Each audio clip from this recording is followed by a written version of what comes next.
Olá e bem-vindos. Hoje vamos mergulhar a fundo e, como se costuma dizer, pôr mesmo as mãos na massa.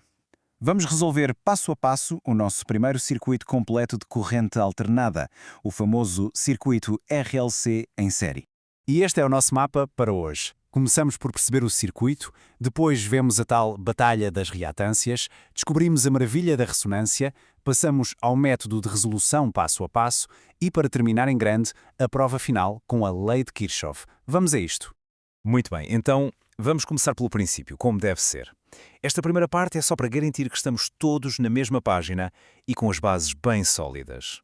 Primeiro, o que é que quer dizer RLC? Bem, não podia ser mais simples. R de resistor, L de indutor e C de capacitor. O facto de estarem em série é a chave aqui. Significa que estão ligados um a seguir ao outro, como se estivessem de mãos dadas num único caminho. E isto leva-nos diretamente à nossa primeira regra fundamental. E aqui está ela, a regra de ouro dos circuitos em série. A corrente é a mesma para todos. Não há como enganar. A exata mesma corrente que passa pelo resistor, passa pela bobina e de seguida pelo capacitor. Agora, o que é que vai ser diferente em cada um deles? Atenção, aí sim a história é outra. Ok, com as regras do jogo definidas, vamos ao grande desafio dos circuitos de corrente alternada. Como é que se calcula a oposição total à passagem da corrente? É o que nós chamamos de impedância. Certo, vamos lá ver isto com calma. Se fosse corrente contínua, era fácil. Era só somar resistências. Aqui, a oposição total, ou seja, a impedância, é um número complexo. Mas calma, isto não é um bicho de sete cabeças. Significa apenas que tem duas partes. A parte real, que é a nossa velha conhecida resistência, o R. E depois, a parte imaginária. E é aqui que a ação acontece. É aqui que temos uma verdadeira briga. Um autêntico braço de ferro entre a reatância indutiva, a XL, e a reatância capacitiva, a XC. Elas são forças opostas, a puxar cada uma para seu lado. E então, a questão fundamental é: quem é que ganha esta batalha? É simples.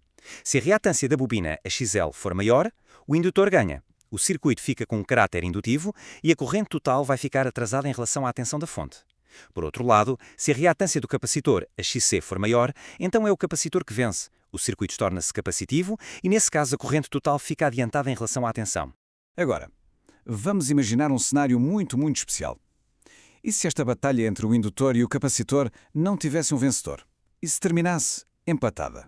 A pergunta é mesmo esta. O que é que acontece se a força do indutor, o XL, for exatamente igual à força do capacitor, o XC? Acontece algo que é quase um milagre da física elétrica. A resposta é uma só palavra: ressonância. Na ressonância, acontece uma coisa absolutamente incrível. Como a reatância indutiva e a capacitiva têm a mesma força, mas em sentidos opostos, elas anulam-se por completo. A parte imaginária da impedância, aquela da batalha, simplesmente desaparece. E o circuito comporta-se como se fosse apenas uma resistência pura. A oposição total é só o R. E o melhor de tudo, a corrente e a tensão ficam perfeitamente alinhadas, em fase, um equilíbrio perfeito. Muito bem, agora que a teoria está clara, está na hora de passar à prática. Vamos ver o roteiro definitivo, o passo a passo, para encontrar a solução de qualquer circuito RLC em série. É um processo super lógico, dividido em 4 passos. Primeiro de tudo, temos de calcular a reatância de cada componente, ou seja, o XL e o XC. Segundo passo, somamos as impedâncias na sua forma complexa para encontrar a impedância total, a nossa Z equivalente. O terceiro passo é usar uma velha amiga de todos nós, a lei de Ohm, para descobrir a corrente total do circuito. E por fim, o quarto passo, calculamos as quedas de tensão em cada componente, um por um. E agora, para fechar com chave de ouro, como é que podemos ter a certeza absoluta de que os nossos cálculos estão certos? Simples. Usamos uma das leis mais fundamentais da física para fazer a prova dos 9.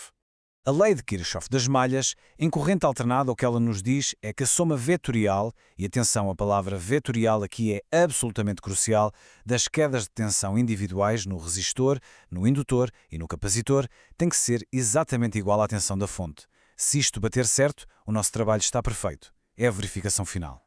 E pronto, com isto, o circuito em série está dominado. Mas, e agora? O que vem a seguir?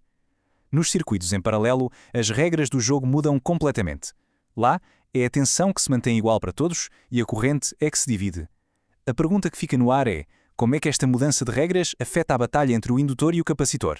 Fica a reflexão para a nossa próxima análise.